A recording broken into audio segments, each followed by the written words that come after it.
Le Clos Saint-Hilaire est une parcelle très importante pour la maison Bilkar. Une parcelle qui à la base était un potager et un verger dans la partie haute.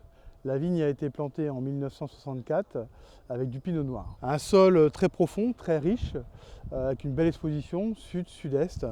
Taille modifiée en cordon permanent, donc le but c'est de faire des grandes raisins de qualité avec un rendement relativement contenu. Et ça, c'était initié par monsieur François Bilkar, PDG de la maison. Cette parcelle, historiquement, dans un second temps, a servi à faire notre rouge pour la cuvée Elisabeth Salmon.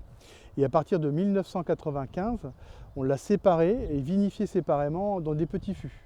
Et c'est là qu'est né vraiment le vin, le champagne du Clos Saint-Hilaire. Saint-Hilaire, pourquoi ?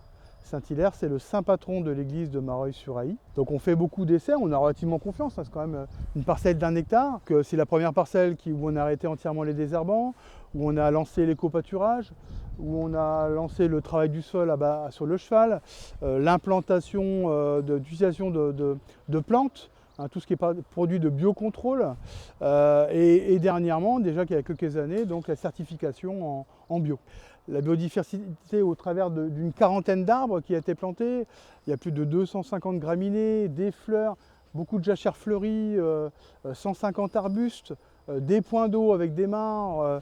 Voilà, donc on va faire un état des lieux, voir un petit peu la vie du sol, les insectes volants, rampants, et dans 5 ans, voir un petit peu si tout ce climat de biodiversité qu'on a apporté fait évoluer les choses dans le bon sens. Je suis relativement confiant en tout cas on a mis tout en œuvre pour que ça se passe bien.